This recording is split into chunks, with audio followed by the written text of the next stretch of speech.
नमस्कार. आपल्या सगळ्यांचे महाराष्ट्र सोशल न्यूज चॅनलमध्ये हार्दिक स्वागत. चला वळूया तर एका नवीन बातमीकडे. आजची बातमी.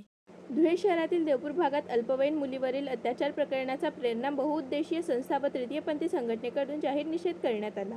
जिल्हाधिकारी कार्यालयाबाहेर निदर्शने करत संस्थेच्या अध्यक्षा पार्वती जोगी यांनी जिल्हाधिकाऱ्यांना निवेदन देऊन आरोपीवर कठोर कारवाईची मागणी केली. तसेच श्रद्धेच्या नावाखाली दिशाभूल करणाऱ्या बंधू भगतांवरही कारवाई करावी आणि पीडित मुलीला न्याय मिळावा अशी मागणी यावेळी करण्यात आली. जय माताजी. काल जी धुळे शहरात जी घटना झाली आहे ती खूप नीच पद्धतीची घटना झाली आहे. आपल्या देशात चाललं काय आहे, प्रत्येक राज्यात प्रत्येक गावात रोज बलात्कार होत आहे.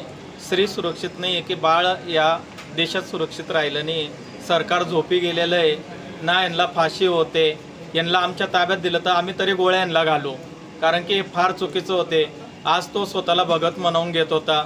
हे एकदम चुकीच्या गोष्टी घडत आहे. आमचा पूर्ण खानदेशील भगत डांख्या मंडळी आमच्या जोगती तुतेपंथी समाज एक होऊन या घटनेचा जाहीर निषेध करत आहोत. या नराधमाला फाशी झाली पाहिजे, कारण की हे लोक आमच्यासारखा शृंगार करून लोकांना तुतेपंथी असण्याचा भास दाखवून लोकांना लुबाडत असतात.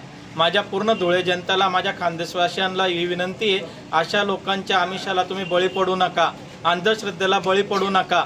हे काय तुतेपंथी नाही आहेत, हे माणसं हे पोट भरण्याकरता आमच्यासारखा शृंगार घालून भगत बनून तुमच्या दारापर्यंत येत असतात, तुम्हाला बोधून नेत असतात.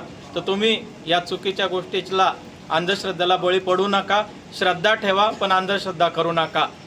कृष्णा भगतचं करायचं काय?